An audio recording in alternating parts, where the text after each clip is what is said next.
Okay, we are live. We still got the Turkey Bowl going on. Cowboys and Raiders. Cowboys are on 8 right now, but we're gonna get started. How's your day going? How's the first Well, I guess it's our second Thanksgiving together. Yeah. First one that we've actually spent watching football. The last time we did one of these Turkey Bowl shows that we actually recorded, we weren't live. So yeah. How we feel? We kind of just threw this thing together. These guys just arrived here 10 minutes ago. So it's kind of our style. Yeah. Well, I didn't really get the chance to watch a whole lot of this afternoon's game, the Lions and the. I mean, on the box score, it looks like it was a pretty close game, and yeah, Lions just somehow find a way to lose, don't they? Oh. No, they just did Lion things. That's all. Just so you can see here.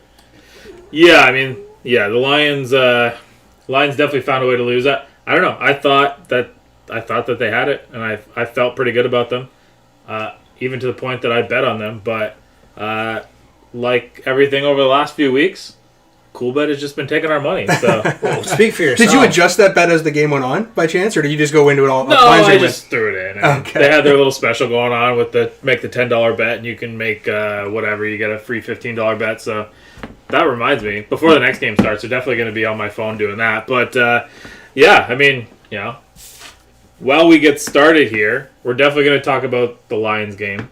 We're going to talk about a few of the key games. We're going to talk about why the Giants decided to pull the plug today.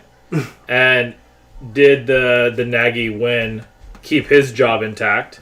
But before we do that, let's make sure we all know that we're counting down Bills and Saints. This one might be one of the biggest games of the week, if not the biggest game of the week, for Buffalo to get right. I don't know how you feel about it.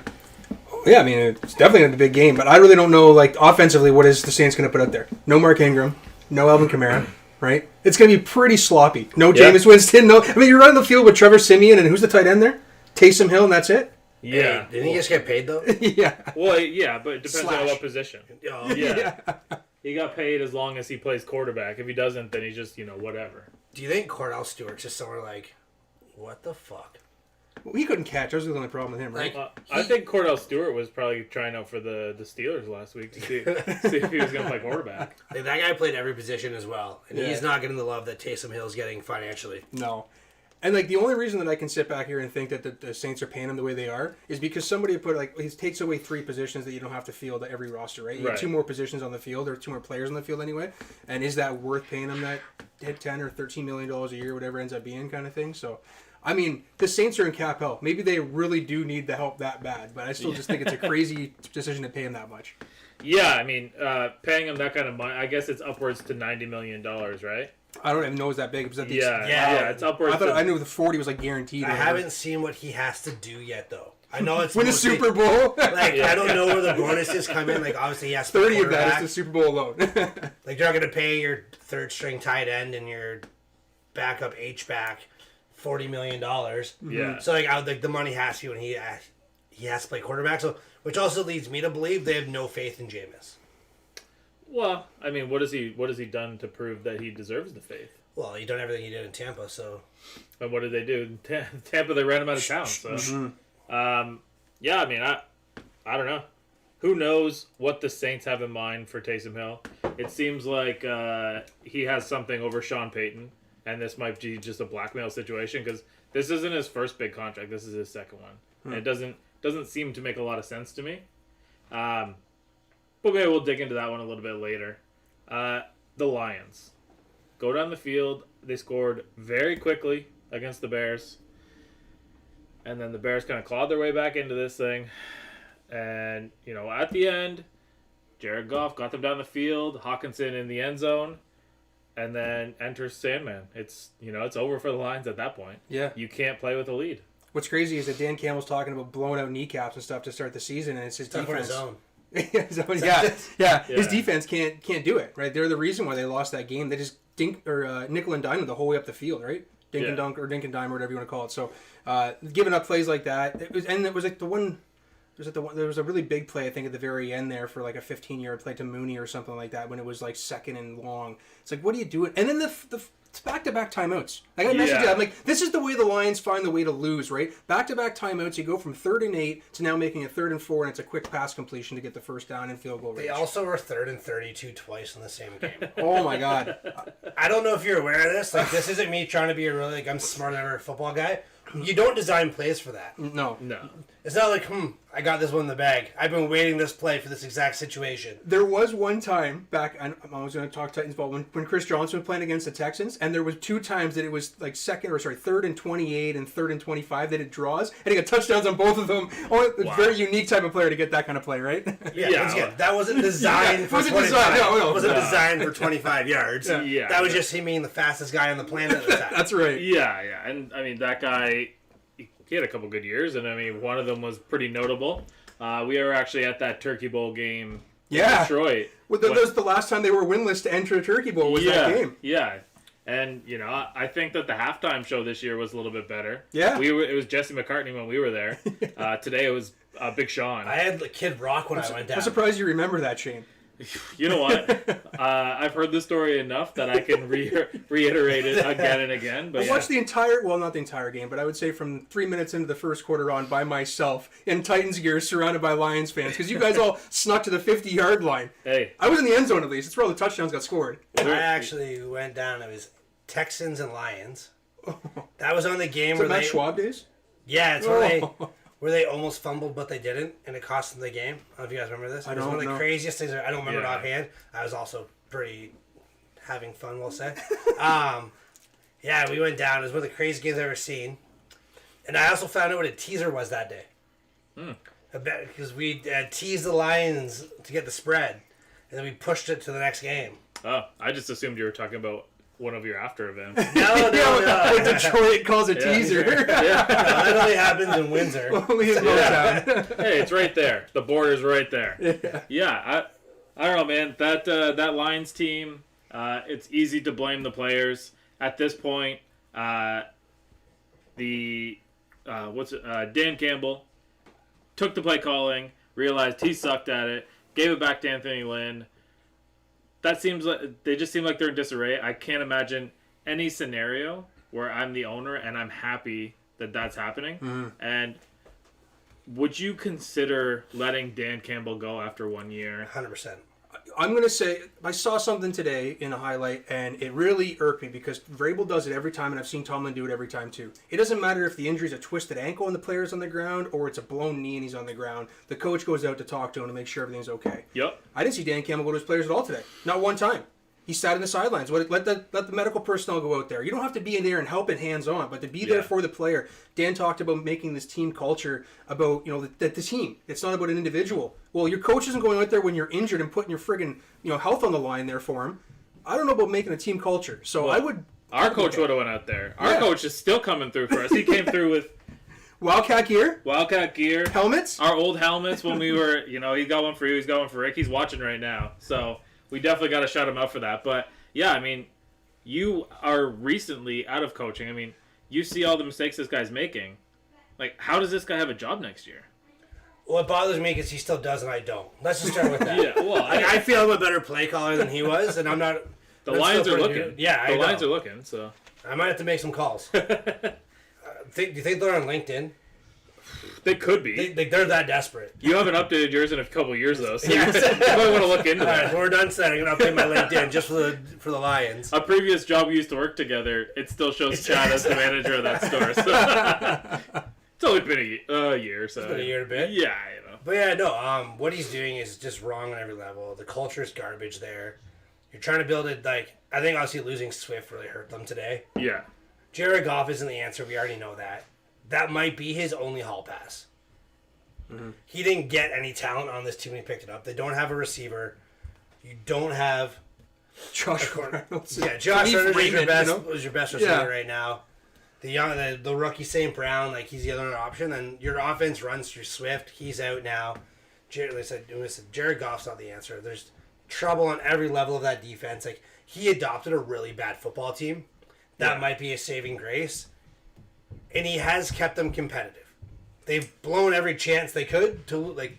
It's like how to lose a football game. Like he could literally write a book on that this year. Yeah, but it's probably the first time that you've seen a team with a record like that still in football games. I've lost the romance with them though. Like I agree, these close games. It's like how many times can you be close before it's just you're a loser, man. You're not a close fighter. Your team's not in it. You're just a loser. That's all it is. Like this team has found so many ways. Just me saying those things. Yeah. This team has found so many ways to lose. Coaches at some point have to turn the corner and give us some glimpse of the game where they can actually win it and have their team want to get behind them and get that W. I haven't seen it one time this game, and this was a divisional matchup, national television, only the third time they've gone in winless, and you still found a way to lose it. And again, I got to come back to the back-to-back timeouts. First, why is your defensive coordinator running down the field calling a timeout? Why is that happening? Right. Like, that was the reason for the second time was Aaron Glenn that called it. That's exactly it. There should be one person in charge of that. Like, if the 5-yard penalty happened, that's on Dan Campbell's head for not noticing himself. Yeah. But it wasn't even a penalty. Aaron Glenn was wrong. He called the timeout to try and get it, and he was wrong in the first place. The other thing, too, is it's actually a responsibility of the ref to not grant the second timeout as well. Oh, I heard him say that. Yeah. But he was in his ear. Yeah, of course. Timeout. You know? Yeah, of course you're going to do. Chad's feeling boxed in over here. Well, I'm hyped right now, man. I'm not calling it, though. Yeah. I won't do that to you. Well, yeah, when it comes down to it, I mean, it's definitely the responsibility of the coach. I don't want to pin it onto the refs, but it is partially on them to make sure that they're following their standard and upkeeping their standard. But I wonder if it's like on the third time. The first 2 times we'll let it slide, but you call timeout third time in my face? Okay, that's it. I'm giving it to you and you're going to get the penalty. Can you imagine the loser Bear fans if they didn't grant that timeout and then the Lions won? Like, they already feel like, for some reason, they're against them. Yeah. And ultimately what it is your team just stinks, and you don't even deserve to be on Thanksgiving, which brings me to my next point. Do you know how Detroit got on to Thanksgiving Day? I remember there was a certain story, something about I looked it up. Yeah. Okay, so tell me what it is then. It's something about the workers, right? Yeah. Do you know? No, it's not even about the workers. So I thought it was about the plant. So back in 1933 or 34, just a young pop back there was a guy that owned the Bears, and he decided that he wanted his team to have more exposure, so he just played a game on Thanksgiving, and since then it's just been a tradition. Huh. The NFL has no tie-ins to this other than it's happened for the last 90 years. They need to stop. Yeah. Well, and that's what made me ask the question was having lunch with somebody. I was like, why don't they just stop this? We flex games. We reorganize the schedule. Why is the Lions on Thanksgiving a big deal? Why are we still asking the same question that you and I asked each other back when we were 16 and 18 years old? Yeah, like, right. We're double the age of that now, and we're still asking these same questions. The Lions have been the same forever. I don't know what the Lions have with the NFL that they've got them by the nuts like that. No other team they're not even big market anymore at this point. No. Like you saw the stands today, the lower bowl, and the broadcasts do a good a job of trying to hide out when there's not enough people in the stands. You know, they zoom it in enough so you don't see it. It didn't matter what they did in Detroit. The bottom bowl was empty today. It's terrible. Well, and tickets, I think what I saw was that you can get a ticket up in the upper bowl for $25 today. So I couldn't imagine the lower bowl would be more than $100 or $200 kind of thing, right? No. You can't fill it. Ridiculous. Yeah, exactly. And so it looks like we just poked through a Cowboys field goal. So 27-22. Sorry to all the Cowboys fans out there that thought that they were going to just roll over the beat up Raiders too, even further beat up today. I made a bet today. I said to Shane, I got Bears and Raiders up plus 558. Wow. Sorry, 585. Wow. Yeah. I didn't think it was going to be like this. You're feeling pretty good right now. I'm all right, and I already won my first bet because the Lions covered. Yeah. I pushed the spread to 4.5, so I guess I don't need that much, but I was thinking like a 17-13, 20-17 kind of game, like the backup quarterback special. Yep. So I pushed it to 4.5, so it would be more than a field goal. So I already hit that one today. I'm going to lose my my bet builder tonight, though, because Darren Waller decided to stop playing football in the first quarter. Well, hey, you know what? That guy's been through a lot. And, he could just make it through one more day. He had a back injury, and then apparently it's actually a knee injury that he's out with. So, I don't know. Take a pill. Yeah. And then, we got the big game tonight. Like I said, we'll circle back to. But first question.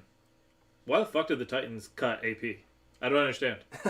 Dante Foreman's done good enough. And I chirped him. I chirped him coming in. This is his third stint with us, right? But Dante Foreman's done his best Derrick Henry impersonation with back-to-back games with at least a stiff arm in it. Right? Yeah. That actually kind of looks Derrick Henry-esque. AP had one good burst of a gain there, about 12 yards I think he got. But he also didn't see the field the entire second half.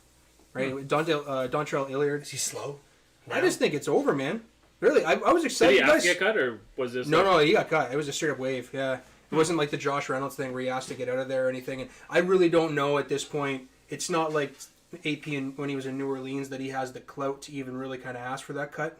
Like, what do you sat on the couch here for 8 weeks before a team that's been through 70 players finally called you, right? Right, exactly. So when it comes down to it, obviously they believe in Foreman. They obviously have some kind of belief in McNichols as long as it's third down. He hasn't played a concussion. He still hasn't even played this practice this week. Okay, but I mean, they're still still banking on him being there. Mm-hmm. So, you think Foreman is the better play than AP right now? I think he's played way better for sure, and in the screen game he was way better as well. I do think that the Titans, they didn't release who put in the claims, but I was surprised that Philip Lindsay got released, and I do think that the Titans probably try to put a claim in for him.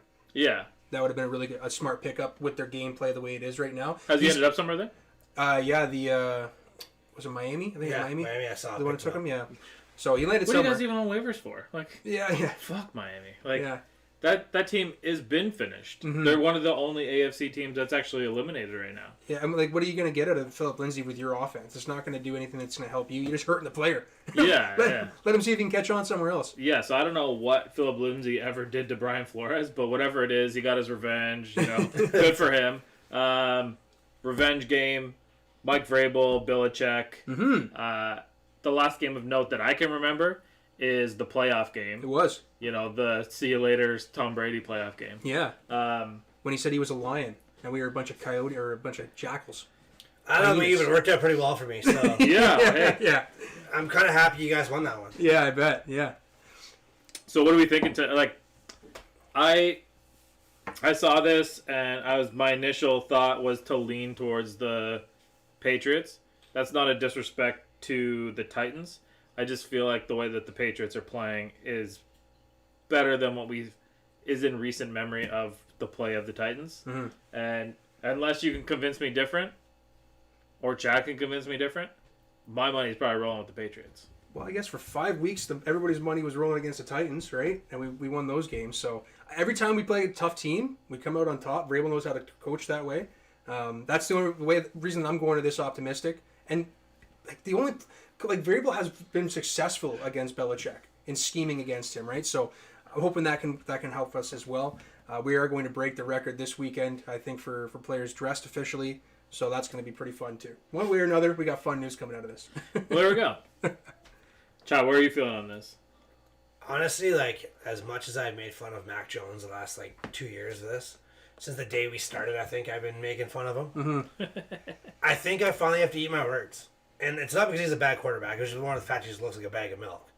I actually really like the way he plays. And I think I've said from day one, I think the 49ers made the wrong choice. For sure. He's the perfect fit for that system. If he went to San Francisco, we'd be having this conversation. If he went to Jacksonville, we'd be having this conversation. I think it's just the right situation, the right coach. And Belichick knew what he was getting from him. Him and Saban are on the phone every single day together as it is. And I just think that he's the right guy for that system of where they just... Wow. It's pitch and catch all day long. Okay. They don't let you get pressure on them. That was Hunter Renfrew for another 60 yards, for no apparent reason. Wow.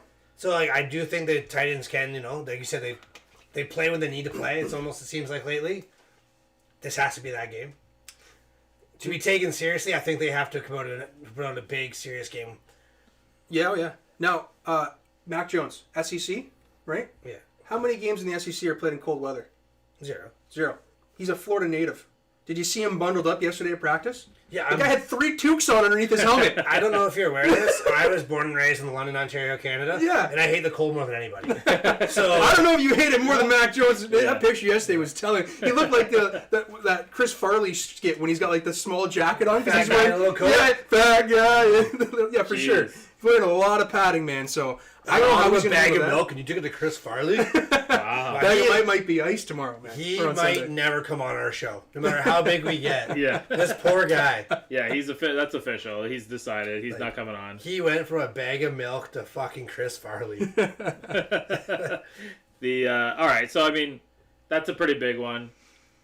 Couple interdivision AFC North games, Steelers Bengals, and the Browns and the Ravens. But we'll start Steelers Bengals. I think offensively, the Steelers showed a lot. I told you already, I don't really believe that the Bengals are as good as everyone thinks that they are. Outside of Joe Mixon breaking the odd play here and there, they haven't really had the explosion on offense. Minkah Fitzpatrick's coming back. TJ might be back. I don't know. Steelers are a plus 4.5. I'm taking them all day. So if the Bengals win, will you respect them? No. Why would I?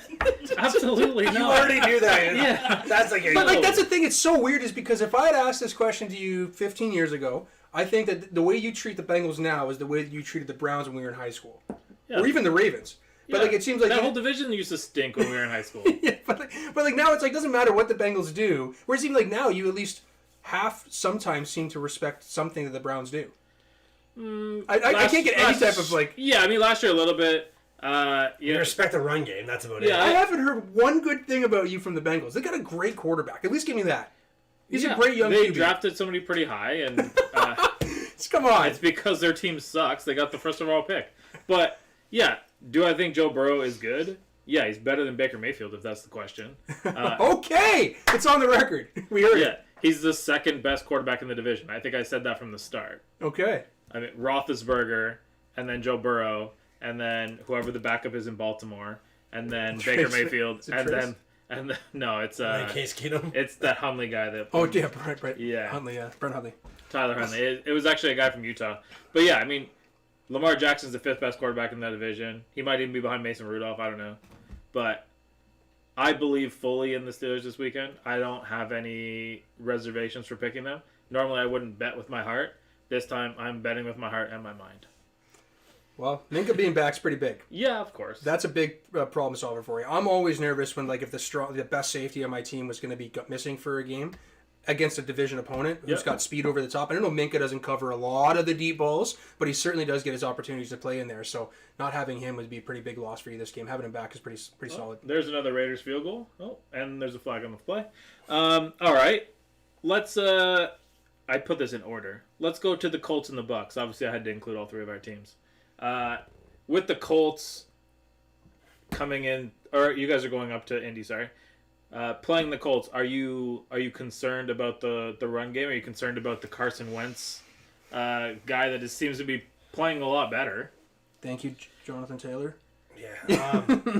I'm actually concerned about Jonathan Taylor for the fact that, the Bucs defense has been lights out the last 2 years, I'd say. We haven't looked great the last couple weeks. Right. Guys are running the ball on us. We haven't been getting the inside penetration like we were. Like Vita Vea, I don't know if he's back yet or not as much as... I'm just so mad we didn't draft Minkah Fitzpatrick and we got Vita Vea. He actually is a pretty good defensive tackle. Right.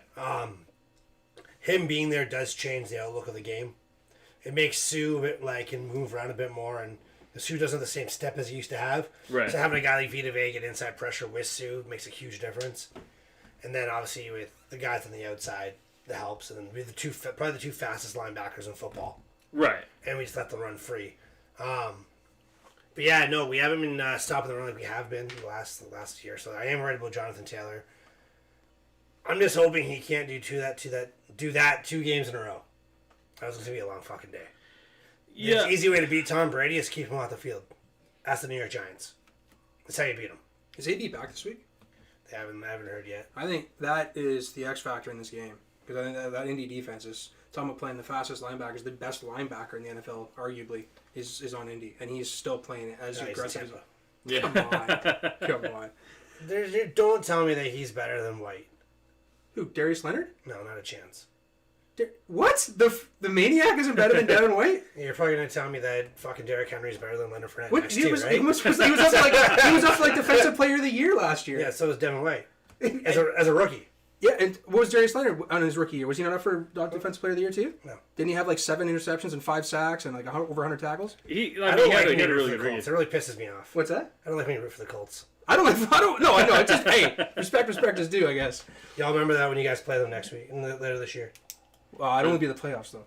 Yeah, I think you guys are already done with them, right? That's it, baby. Got the sweep.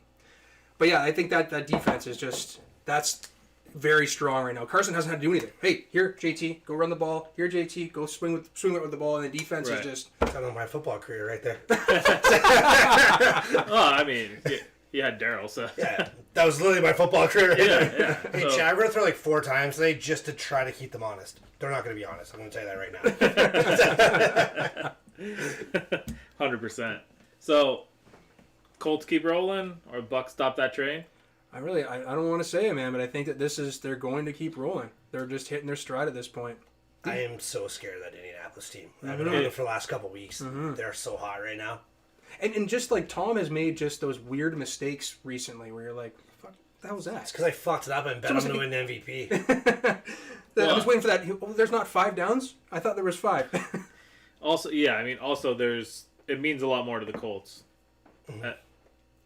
The Bucs are in a pretty good position, even though they have struggled in a winning effort against the Giants. But there isn't anybody in that division that's really nipping at the heels. I think that the Saints are going to get put to bed tonight. I still think that the Falcons are the second best team in that division, and that's telling you about all you need to know about that division. Sorry, Nick. Yeah. Yeah, well, Nick got after you a little bit. Yeah, I actually helped him out a little bit. Oh, okay. But yeah. Yeah, man, he's got all mad at me for like no reason at all. Because I posted a photo from my Turkey Bowl days working on the bar, and he's like, "Thought you were a Tampa Bay fan since you were a kid." So they just found the gif of Arthur Blank celebrating on his 28-3 and sent it to him. I was this close to commenting on that picture too and going, that doesn't look like a Tampa jersey. You went from bad to worse teams to cheer for? Yeah. That jersey was sick, though. It actually says Owen for the name, and then 16's the number. And some people did not get the joke, and I was like, this makes it so much better. Well, I mean, I chimed in a little bit and said that jersey doesn't look creamsicle and that Chad's a fraud. So, Rams and Packers. This one seems like it's flying under the radar a little bit, and I don't know if it's because of the schedule or because it's Thanksgiving or just because the Corona tone? Yeah. I don't even know where Did to you see unpack his Twitter yet. picture? Yeah. It's the fucking foot, man. That's hilarious, right? Yeah, I don't even know how to unpack that, but you got a Staffords slump versus Rodgers toe. It might actually be... I think it's going to be a higher scoring game. I think both these offenses are going to get themselves back on track. I think the Packers showed what their defense was last week against Minnesota. But if I had to lean one way or the other, I still feel like I'm leaning towards the Rams. I don't know why. Really? Yeah. I got to see something out of Odell. Like Yeah. they're like losing Robert Woods really showed me that it doesn't matter how much yardage Cooper Kupp's putting up. The one who's putting in a lot of the work is Robert Woods. The one who's opening up those lanes and creating that separation for Kupp to get off of him on those like You couldn't tail double routes. team him. What's that? You couldn't double team him. Yeah. Yeah. So maybe if Odell shows up this weekend, I could slide with that call, but Well, down goes Dak. yeah. 4th down, 7 minutes left. No, We're right at the total right now. I think I'm going to push my bet. That stinks. oof. Um, But the Vikings, like that matchup when we talked about the game of the week last week, I mean, they have just so many offensive weapons there to use. Dalvin Cook is an absolute freak. Little guy shouldn't be able to break tackles the way he does too. So I just don't know if the Rams right now have that offensive strength. Like they really are trying to win off their backs of their defense, which is kind of weird for the Rams to be doing. right. And no, I agree. And for the Rams, I think that they need to demonstrate a run game, get the play action, get the bootlegs going. Was that you that picked up Sony Michel in the fantasy league? It was not me. Okay, I wonder if maybe that's why you're trying to stir that pot, get it going. Wasn't No. No, I I touch actually. anybody. I just realized I have a kicker that wasn't playing this week. It's so funny, like with fantasy football, like if I'm not even in first place, I don't say I don't care. But it's like I actually don't even look at waivers till after the waiver wire is done. Yeah. And it's like, I'm oh bad for that, shit, too. I was like, fuck, it's Wednesday. You notice it says waiver wires have been transaction been processed. You're like, shit. I didn't make any of them. Yeah. None of those are mine. Yeah. And I actually, in one of I think it was our league, the Going for Two league. I'm pretty sure I picked up Deontay Foreman. You did in place of Alvin Kamara. So he's got big shoes to fill. Twice on your team and on mine. Yeah, so let's figure that one out. I don't know where are you leaning for Rams Packers? I think Packers, man. Yeah. I think that Packers defense is something real special that we just don't talk about. I'm excited to see the Jalen Ramsey and Rodgers match up there. Like, Jalen's all over the field. He's not in one spot anymore, right? He just kind of shadows wherever. Like, last game, I think he was actually straight up a money backer, almost shadowing wherever the zone was. Just follow the quarterback's eyes. That's all your job is, right? So. Well, yeah, and for the Packers, for the Rams, this one's a big deal. Unless you think that Arizona's running away with that first-round bye. These are the other two teams that are kind of in the running for it. So I'm looking forward to seeing this one. But Sunday Night Football, Browns-Ravens. The Browns really haven't been that impressive. However, they've won a couple in a row now.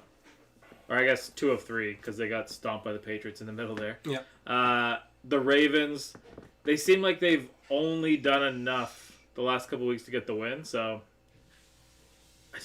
I want to say that they're on upset alert. I want to say that it's their time, but if the Browns beat the Ravens, is it really considered an upset right now?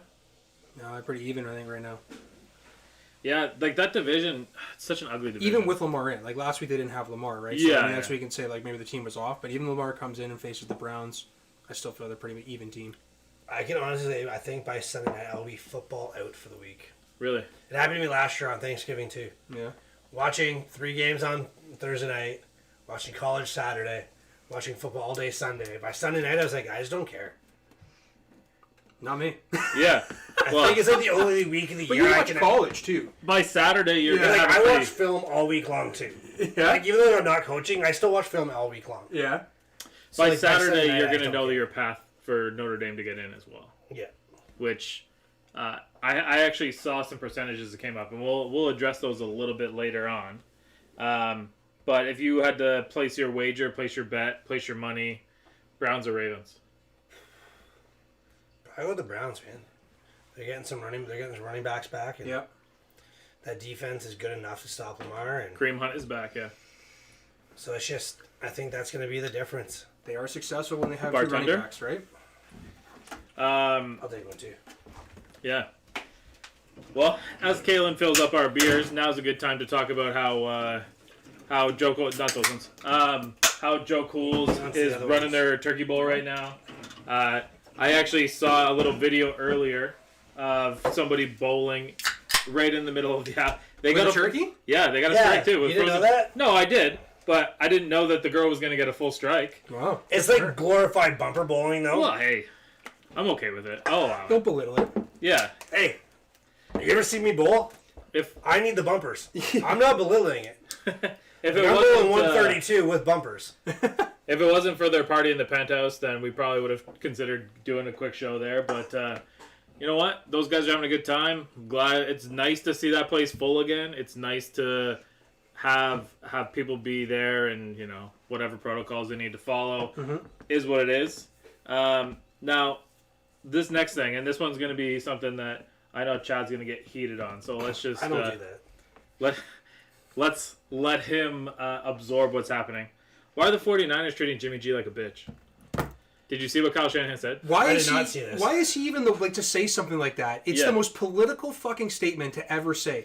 Like, beat him up or tear him down just to build him back up again? I didn't hear what he said, so. What was it? You what? Yeah, he said Trey Lance is obviously, we picked Trey that he's the future of our team. So there's a slight chance that Jimmy could be back next year, but it's going to be, this is how he ended it, but it's going to be awfully tough for Trey to beat him out. The hell are you doing? So he's your future, but you might still keep Jimmy, but it's going to be tough for Trey to beat him out. It's you're trying to hold him for trade bait at this point. But I don't know about you, but I'm a petty piece of shit. I think I just wouldn't show up to practice the next day. I just don't get it. I think I'd be like, well, I have my guaranteed money. I can walk today, and I know I have a job next year. Yeah. He's going to get paid regardless. He's never going to make more than he's making now, but his contract's up this year anyways. Mm-hmm. Well, so what does it matter? And if that's your guy, Peace. go have fun. Yeah, and right now, like the 49ers, even though they're way on the outside looking in, they still have a playoff shot. It's just an unnecessary thing to say. Yeah. Keeping in mind, I only saw the caption. I saw the snippet of it. I didn't see the question that led to it by a reporter.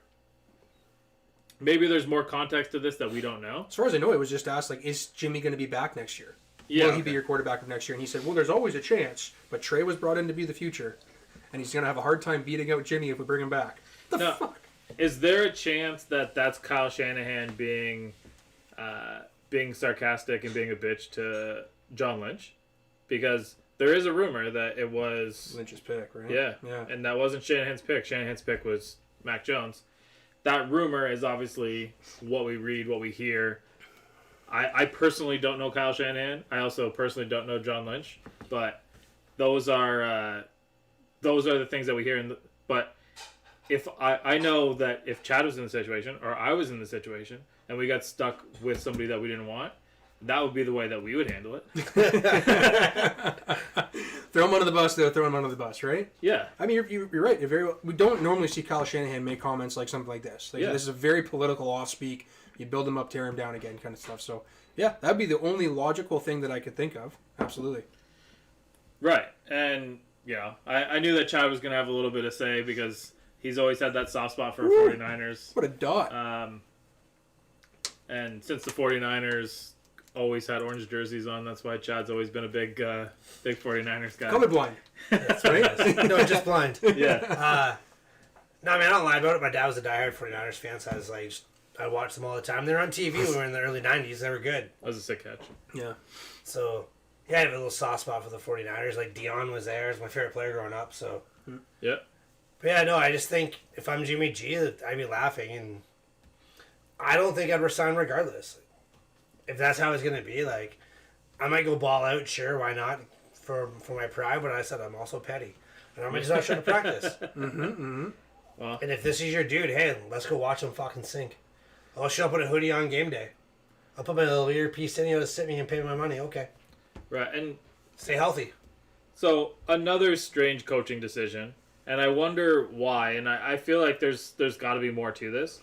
But Jason Garrett, they lay an egg on Monday Night Football, and they fire him. Now, in what way does this firing help Daniel Jones or help the offense move forward? Because now you can blame it saying it was the offensive scheme and not Daniel Jones. They brought in Freddie Kitchens. Freddie Kitchens got the job, man. Like, what is going on? I don't even know, but Freddie Kitchens got flamed out of friggin' Cleveland after being brought in. That's a touchdown, Dallas. Oh, my. Well, we got to talk about that in a second. But he was the offense coordinator, gets named the coach, completely loses the culture in Cleveland and thrown out of Cleveland. He gets a best friend call to go and be the tight ends coach, I believe he was over there, right? In New York. Gets a best friend call to still, here's a coaching opportunity for you after you got your ass canned in Cleveland. And now he's going to be the offensive coordinator in an offense that can't even do anything anyway. But he could be the only guy that's called plays before. Might be. So, like, that could be what it is. It's like, all right, so we have to do something. But yeah, I think if you're trying to save Daniel Jones with the fan base, you can blame the offensive coordinator. I just don't. How likely is that Freddie Kitchens stays next year? Once again, though, he's only there to. But it gives Daniel Jones and the 2 point they got. Well, there we go. We got a tie ball game. Do you know what I did not bet on? Schultz getting touchdowns because he's had a couple of them now. Did you bet on this going way over the number? Because no, I sure should. I didn't. No, I took the under with Darren Waller getting touchdowns. Yes. So I don't know how you know what my bet did, but ugh. Yeah. Can you double lose a bet? I think that you double lost a bet. Well, yeah, we'll continue to. This is Jason Garrett's done now, though, right? Like he might, unless he takes a position type coach like these tight end jobs at Freddie Kitchens. So he's not going to be an OC somewhere else, right? This is it. I just listened to a show with McAfee show this week, and they had Rappaport on. And the one thing he said was, and when he said it, I was like, that actually makes a lot of sense. Jason Garrett fucked up when he took the coordinator job. They said usually when head coaches get fired, the successful ones take a full year off. And it's like they take that year, get their life back, get their family back in order, get their house back in order, get themselves right, and they come back. Mm-hmm. That's fair. He said it's very rare that you see a head coach get fired and he has a job the next year, especially as a coordinator. He's like, so maybe he was fishing for something? At the main competitor of the team that you just lost at. So. When you were already a stale offense coming from So, and it makes a lot of sense. I'm wondering if he might actually just take that advice now and be like, hey, you know what? I don't have it right now. Let's go figure my own shit out and take a year of watching football. Because when you're coaching, you don't watch anything else. Like, you only watch your team. You don't try to watch anything else.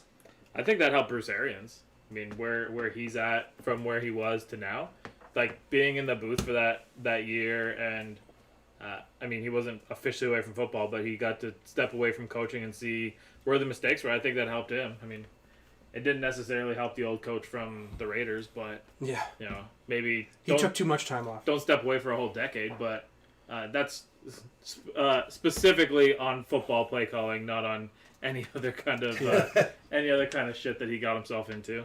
I don't know.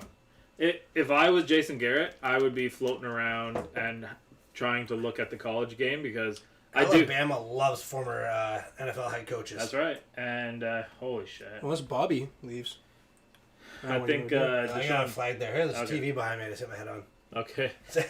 Yeah, we're a little bit distracted by the game. It's tied right now. But yeah, if I was Garrett, I would be looking at a team like TCU that's open. That's clearly the home state for you. Yeah, I don't think that he has the clout to get into the SEC with like a LSU or anything like that. But even Florida, like you're telling me that Jason Garrett wouldn't be a step up from Dan Mullins, and he seems to be a player's coach, and players' coaches will generally kids like when you clapping on the side. Yeah. Every parent claps for their child. So they'll like. I think that would help him out in recruiting. So. Whether it's the OC job in Alabama, which basically means you're going to a head coaching job somewhere bigger, or if you can get into one of the mid schools and work your way up, that's what I would do. He's just the ginger version of the Terminator in Terminator 2, the one that's trying to kill Schwarzenegger. I've always thought of him that way, the ginger version of it. Wow. So lead into your next topic here, flex season, right? Yeah, and you know what? Like, I'm glad that it's back. I was looking ahead of the schedule to see is like, all right, who's getting flexed out here? I didn't necessarily guess that it was going to be the Broncos and Chiefs that would take for the Seahawks and the 49ers. But I do like that they left that Saturday window open to decide which teams could go there. And I think that they picked some pretty good games to go into that Saturday slot for Week 15. But if you were a 49ers fan or a Seahawks fan, or even go one further, the owners of those teams, how shitty are you feeling right now? You haven't earned anything. You haven't earned anything at all at this point. That's a big pay cut. Mm-hmm. You know, that you can guarantee a sold out crowd with that. You can guarantee a little bit of extra money with NBC there. Now that's going to Kansas City, who is, I mean, it's the hottest team in football that no one's talking about. Patrick Mahomes is leading in pass yards, second in touchdowns. They took over their division.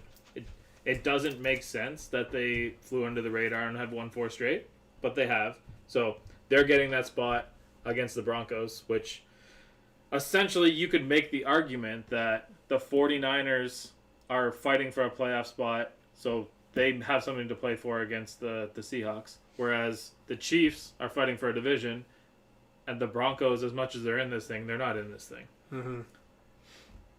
I mean, I don't think the Seahawks have done anything this year to earn a primetime game. And the Niners, the games that they have given us in primetime, I haven't really thoroughly enjoyed. So, same The only primetime game I can think of for the 49ers, they whooped the shit out of the Rams. Yeah. But that's, I mean... The Colts game was a primetime game. Yeah. Okay. That was also a tsunami. Yeah, it wasn't very nice. It was a tough break. No, looking ahead, just like with Dallas being in the game here right now, have you looked at Dallas's the rest of their schedule? No. Absolute cupcake schedule, outside of having to play Arizona in the second last week of the season.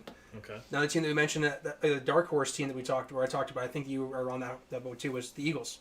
Their schedule is actually easier than what the Giants, or not the Giants, than Dallas has left. The hardest team that they have to play is Dallas in the last game of the season. So that game, I think, is probably going to be like the final game kind of thing. But it's crazy, the NFC East, the NFC least that we talked about, and they're really a mediocre division. They might still run the last game of the season, right? This kicker just jacked his kid up.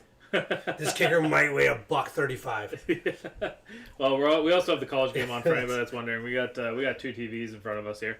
But yeah, like as far as the flex season goes, as fans, it's a great thing.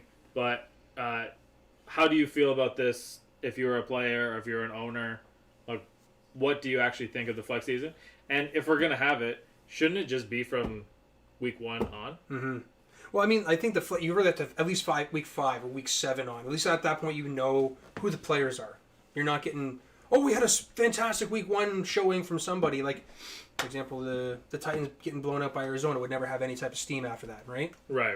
So I think, week 5, you kind of know what the players are. Owners, I'm not going to have any sympathy for the owners. They're making their money no matter what, right? Got it. We're going to buy sweaters and they're going to make money off that. So they cancel the game, doesn't matter. Players, I don't know jack shit apparently, because I honestly thought that, a game on Thursday, Thursday games aren't fun for, I know the injuries, the recovery time and everything, but I felt like the off chance that you're playing on Thanksgiving as an example, like one of the 3 primetime games, you may only ever have that one Thanksgiving experience ever to play. I figured that would be awesome. Whereas, McAfee on his show was talking about how it sucks. It absolutely sucks to play on Thanksgiving. And I wouldn't have thought that. So I guess I'm completely in the wrong decision when it comes to what the players think. Yeah. What I always think of, and maybe this is just, I could be the only person who thinks this. How mad would you be if you booked a trip to go see your game and they flushed you to a Saturday night? And you were flying in Saturday because you had the game Sunday. Yeah. And all of a sudden now you have Saturday night and your ticket's already bought for your flight. Yeah. Hotel's booked. And just say, once if your flight doesn't come in till 10 o'clock on Saturday night. Go fuck yourself. Well, I guess you better bank one of those sick days. Yeah. Hope you bought the insurance. Yeah, that's right. Yeah, that's right. So that's 4th down. No flags on the field. It looks like the Raiders might have to run out a long field goal here. I can't imagine. You know what? They might even go for this. We'll let you know in a sec. But 4th and 3. while they're making that decision, we can get off flexing season and we can get on to college football bowl season. Yeah, college football bowl season. For anybody that, everyone noticed, I was too fucking bitter to write an article this week about college football because of the shit kicking that we took from Ohio State. And you know what? It was probably one that I should have because Oregon went down, we went down. There was a little bit of movement. Cincinnati went to the top. That looks like a pretty good field goal. Did you get it? Oh, just got that in to sneak in there. Jeez, man. That was a man. huge field goal, and okay, so the Cowboys are going to have 1 minute and 52 seconds left. So Cincinnati's in.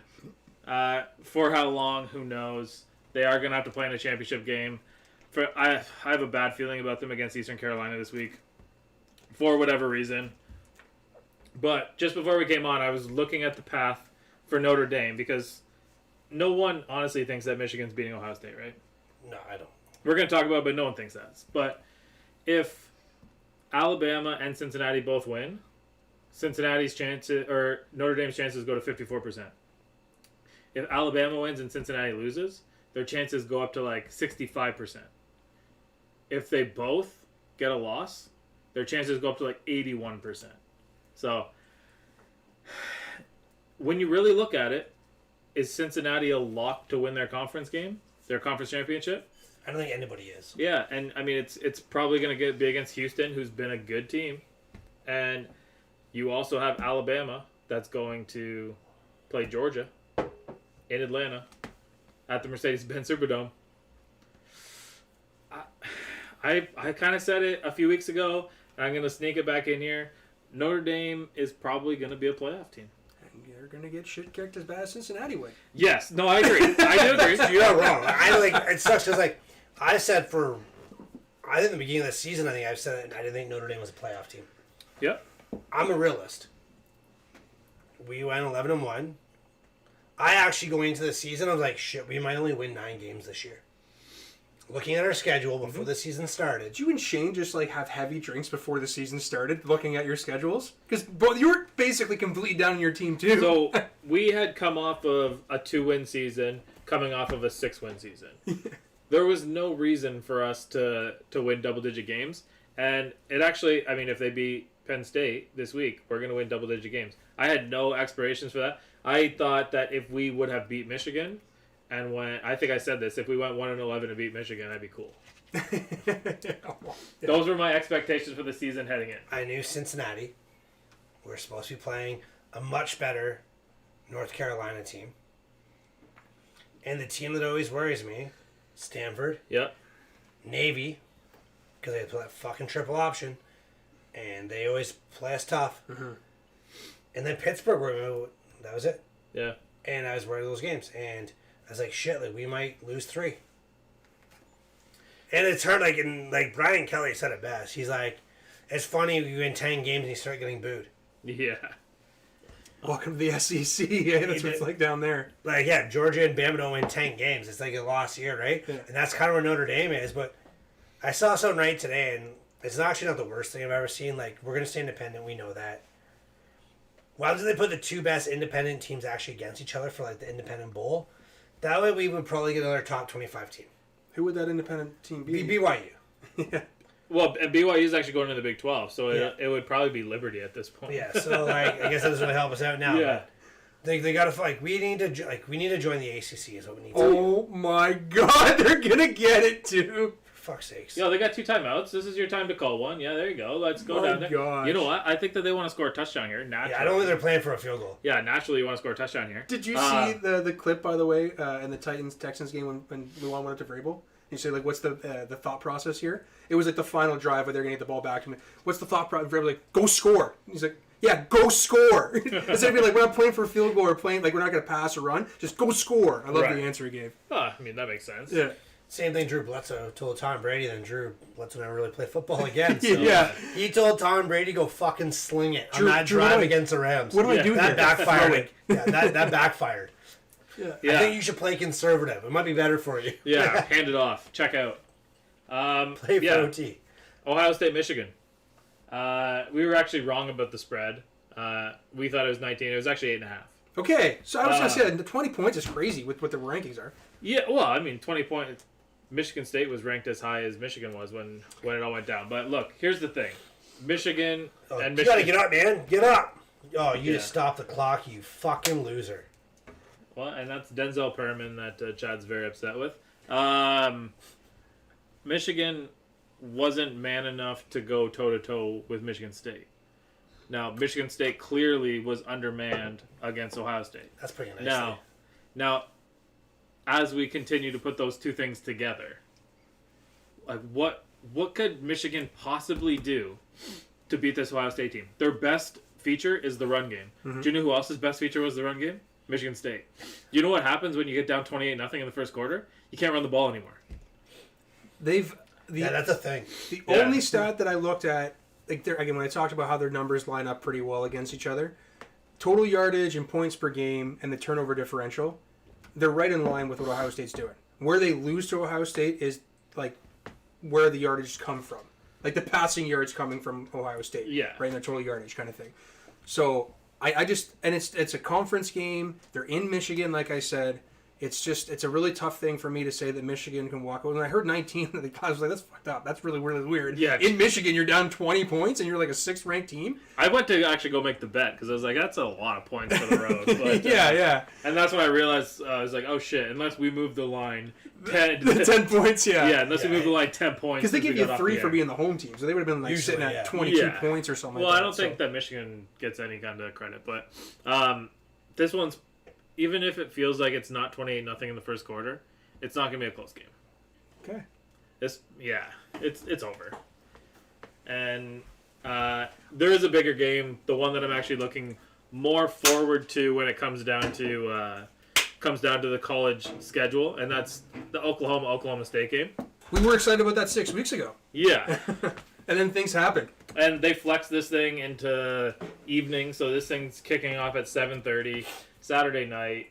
I know where I'm leaning, and it's going to be very disappointing. Oh, she's just going to hate you, isn't she? Boomer Sooner's not even on here right now. Okay. But she's in hiding after the last couple of weeks, I think. Yeah, but I'm putting everything that I have behind Oklahoma State beating Oklahoma. Not because I hate Oklahoma.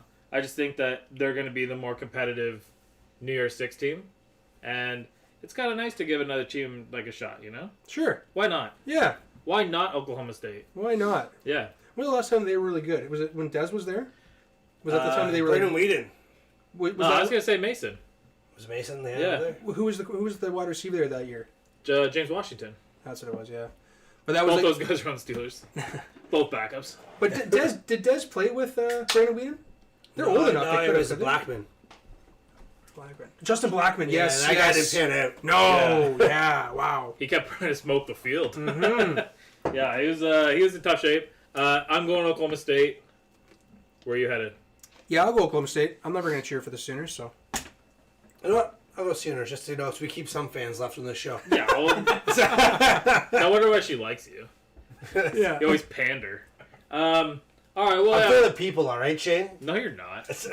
We got about 5 minutes. It looks like the Cowboys are getting ready to go ahead and kick this field goal here, so we might have some sweet overtime, but I don't think that the show's going to go into overtime tonight. We might go ahead and just watch that thing.